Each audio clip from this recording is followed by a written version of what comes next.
नमस्कार दोस्तों, यह सच्ची कहानी महाराष्ट्र की है, जहां पर एक गांव में छोटा सा परिवार रहता था। परिवार में शेखर नाम का लड़का अपने माता पिता के साथ रहता था।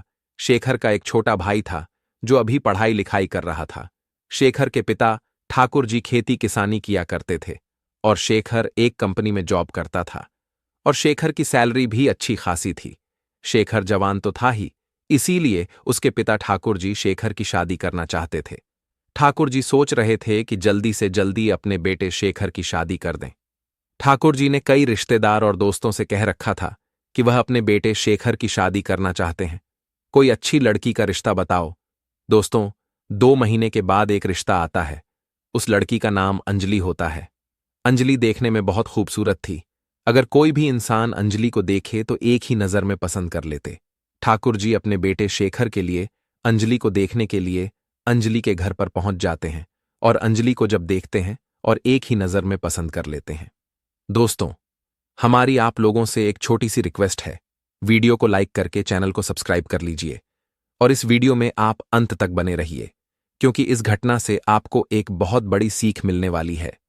फिर दोस्तों, ठाकुर जी ने 3,000 रुपए निकालते हैं और अंजलि के हाथ पर रख देते हैं, और ठाकुर जी ने कहते हैं कि आज से तुम हमारी बेटी हो, आज से तुम हमारी बहू हो।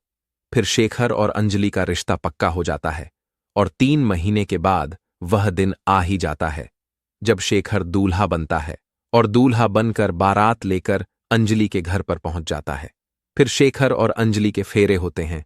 इन दोनों की शादी होती है। शादी होने के बाद शाम के समय में शेखर अंजलि को अपनी दुल्हन बनाकर घर ले आता है। फिर अंजलि को शेखर के कमरे में बैठा दिया जाता है, और रात के 11 बजे के करीब शेखर अपनी पत्नी अंजलि के कमरे में चला जाता है।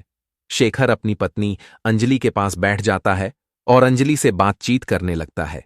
लगभग 2 घंटे तक अंजलि के साथ बातचीत करता है, और उसके बाद सुहागरात मनाने की तैयारी करने लगता है। शेखर अपनी पत्नी अंजलि से कहता है कि इस रात को हम भूलना नहीं चाहते हैं। इस रात को हम एक यादगार रात बनाना चाहते हैं। तुम मेरी पत्नी हो, और मैं तुम्हें कभी जिंदगी में धोखा नहीं दूंगा। फिर शेखर और अंजलि दोनों ने एक एक करके अपने कपड़े उतारते हैं, और थोड़ी देर के बाद सुहागरात मनाने लगते हैं। लगभग 2-3 बार यह दोनों सुहागरात मनाते हैं, और जब दोनों थक जाते हैं तो फिर सो जाते हैं। अगले दिन जब सुबह होती है तो जो मेहमान शादी में आए हुए थे वह सब जाने लगते हैं। दोस्तों, इस तरीके से अंजलि भी शेखर के परिवार को बड़े अच्छे से संभाल लेती है और वहां पर रहने लगती है। अब इस तरीके से 4 महीने का समय गुजर जाता है। एक दिन घर में आपसी मतभेद की वजह से शेखर अपने पिता ठाकुर जी से कहता है कि मैं अब तुम्हारे साथ नहीं रह सकता हूं।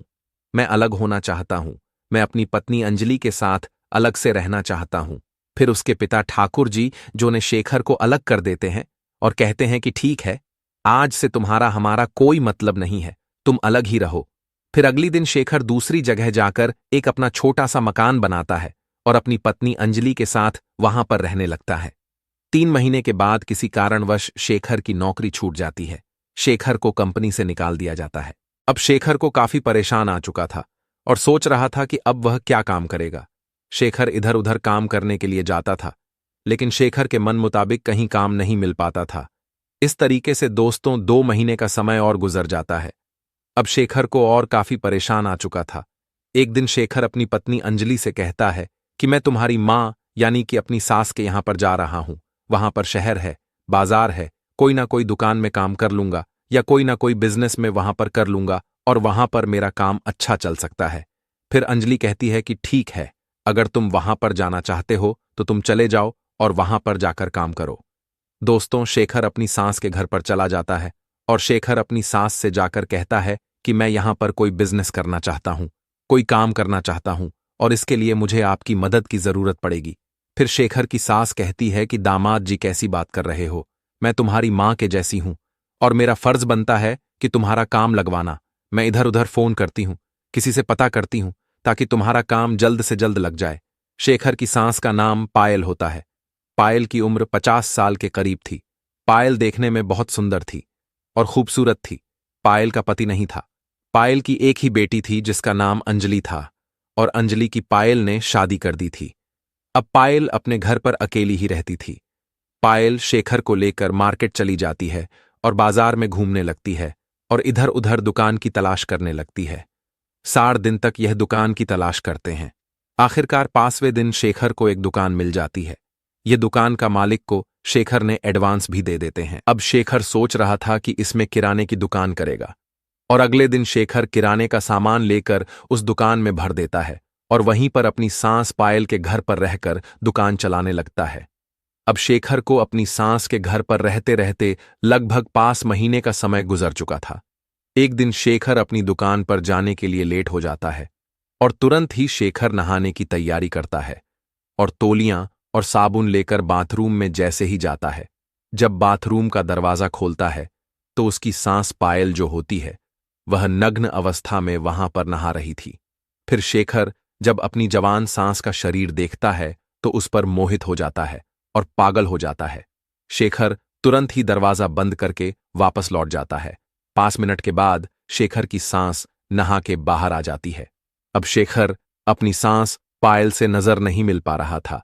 शेखर की सांस पायल भी अपने दामाद से नजरें नहीं मिल पा रही थी।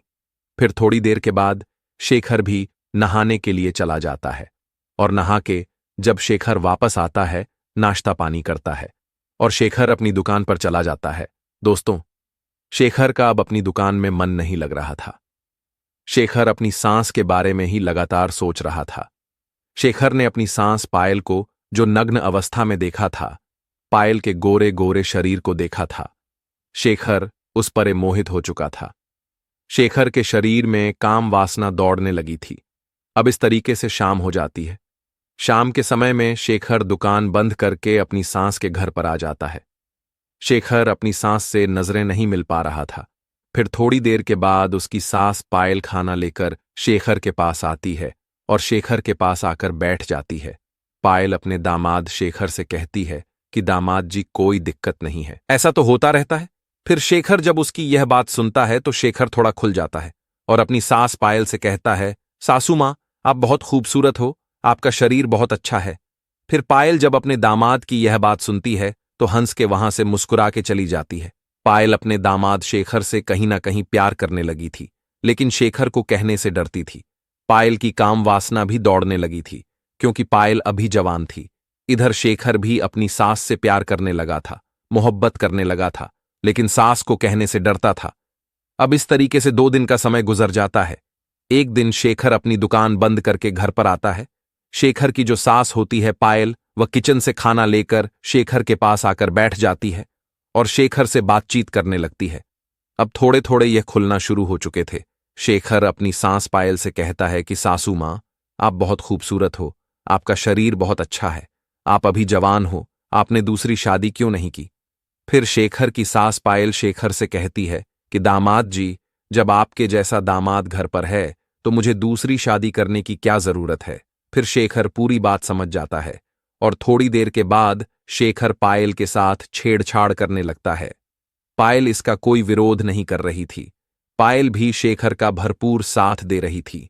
फिर शेखर पायल को गोद में उठाता है और अपने बेडरूम में लेकर चला जाता है और एक एक करके शेखर अपनी सांस पायल के कपड़े उतारने लगता है।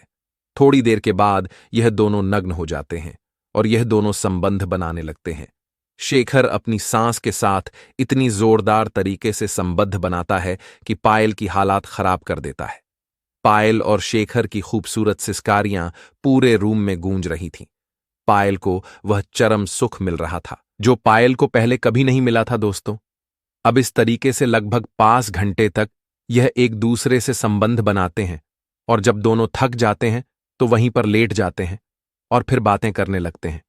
शेखर जब शाम के समय में अपनी दुकान बंद करके घर पर आता था तो खाना पीना खाने के बाद वह अपनी सांस पायल के पास ही सोया करता था और पायल के साथ ही संबंध बनाया करता था।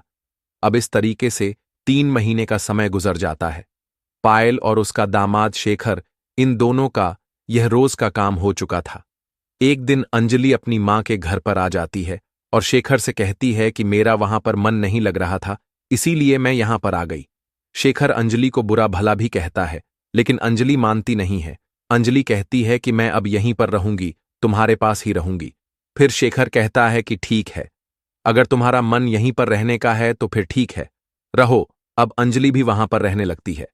शेखर अपनी पत्नी अंजलि के साथ अपने कमरे में सो रहा था। रात के करीब 11 बजे का समय था। शेखर उठता है और अपनी सास पायल के कमरे में पहुंच जाता है। शेखर अपनी सास से कहता है कि सासू मां, मैं आपके साथ संबंध बनाना चाहता हूं। शेखर की सास मना करने लगती है और कहती हैं कि बेटी अंजलि यहां पर आई हुई है। अगर अंजलि को पता लग जाएगा तो बहुत गड़बड़ हो जाएगी। लेकिन शेखर मानता नहीं है और एक एक करके पायल के कपड़े उतार देता है और पायल के साथ संबंध बनाने लगता है। ये दोनों इतनी जोरदार तरीके से संबंध बनाते हैं कि इन दोनों का आवाजें बाहर तक आ रही थीं। पायल का बराबर के कमरे में अंजलि सो रही थी। अचानक अंजलि की आंख खुल जाती है और अंजलि यह सोचने लगती है कि यह अजीब अजीब आवाजें कहां से आ रही हैं। फिर अंजलि अपने कमरे से निकलती है और अपनी मां के कमरे के जो दरवाजा होता है उस पर कान लगाकर सुनने लगती है। शेखर और अंजलि की मां पायल यह एक दूसरे के साथ संबंध बना रहे थे। इन दोनों की आवाजें बाहर तक आ रही थीं। जैसे ही अंजलि दरवाजे को हाथ लगाती है तो दरवाजा खुल जाता है और जब अंजलि अंदर झांक कर देखती है तो यह दोनों आपत्तिजनक स्थिति में एक दूसरे के साथ संबंध बना रहे थे। अंजलि जब इन दोनों को आपत्तिजनक स्थिति में देखती है तो आग बबूला हो जाती है और अंजलि इन दोनों को गालियां देने लगती है और कहती है कि मेरे साथ तुम दोनों ने इतना बड़ा धोखा किया है, मैं तुम दोनों को छोड़ेगी नहीं, तुम दोनों को जेल भिजवा कर रहूंगी। तुम दोनों ने बहुत बड़ा अपराध किया है, इसकी सजा तो तुम्हें मिलने ही चाहिए। मैं आस पड़ोस के गांव में भी बता दूंगी आपके बारे में कि आप दोनों के बीच में क्या चलता है। शेखर और पायल वह दोनों अंजलि की बात सुनकर घबरा जाते हैं और यह सोचने लगते हैं कि अगर इसने बाहर किसी को बता दिया या पुलिस को बता दिया तो हमारी इज्जत खत्म हो जाएगी, हम कहीं के नहीं रहेंगे। फिर शेखर अंजलि को पकड़ता है और अपने कमरे में लेकर चला जाता है और अपनी सासू मां पायल से कहता है कि इसका गला घोंट के इसकी हत्या कर दो। फिर ये दोनों अंजलि का काम तमाम कर देते हैं। अगले दिन जब सुबह होती है तो सुबह 5 बजे के करीब ये दोनों रोने लगते हैं। इन दोनों के रोने की आवाज से लोग इकट्ठा हो जाते हैं और इन दोनों से पूछने लगते हैं कि आखिर क्या हुआ है। फिर पायल और शेखर ने एक कहानी बताते हैं और कहते हैं कि अंजलि को हार्ट अटैक आया था, उसकी वहीं पर मौत हो गई। फिर कुछ लोगों को यकीन आ जाता है लेकिन कुछ लोगों को यकीन नहीं आता है और तुरंत ही उनमें से एक व्यक्ति पुलिस को फोन कर देता है। आधे घंटे के अंदर अंदर पुलिस वहां पर पहुंच जाती है और बॉडी का पंचनामा बनाया जाता है और अंजलि का बड़ी पोस्टमार्टम के लिए भेज दिया जाता है। अब पुलिस पोस्टमार्टम की रिपोर्ट आने तक का इंतजार करने लगती है। फिर अगले दिन जब पोस्टमार्टम की रिपोर्ट पुलिस के पास आती है तो उस रिपोर्ट में लिखा हुआ था कि अंजलि की हत्या गला घोंट कर की गई है। अब शक के तौर पर शेखर और उसकी सास पायल को गिरफ्तार कर लिया जाता है और थाने लेकर पहुंच जाते हैं।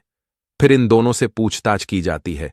शुरुआत में तो यह कुछ बताते नहीं हैं, लेकिन थोड़ी देर के बाद इन दोनों के ऊपर पुलिस सख्ती की जाती है तो फिर यह टूट जाते हैं और पुलिस को पूरी कहानी बताते हैं। पुलिस जब उनकी बात सुनती है तो दंग रह जाती है। दोस्तों, फिर पायल और शेखर का ऊपर एक चार्जशीट बनाई जाती है और जज के सामने अदालत में पेश किया जाता है। फिर इन दोनों को आजीवन कारावास की सजा सुना दी जाती है। जब इस कहानी के बारे में लोगों को सोशल मीडिया और अखबारों के माध्यम से पता लगता है तो लोग यह सोचने पर मजबूर हो जाते हैं कि एक मां अवैध संबंध के चक्कर में अपनी बेटी को कैसे मार सकती है, एक पति अवैध संबंध के चक्कर में अपनी पत्नी को कैसे रास्ते से हटा सकता है। दोस्तों, इस कहानी को सुनाने का हमारा मकसद आप लोगों को परेशान करना या आपका दिल दुखाना नहीं था। सिर्फ आप लोगों को सचेत और जागरूक करना था कि हमारे समाज में इस तरह के लोग भी रहते हैं जो अवैध संबंध के चक्कर में रिश्तों को भूल जाते हैं, रिश्तों को तार तार कर देते हैं और एक कैसा कदम उठा लेते हैं जिसे करने के बाद वह जिंदगी भर पछताते रहते हैं। दोस्तों, आज के लिए इतना ही है। फिर मिलेंगे एक नया कहानी के साथ। नमस्कार।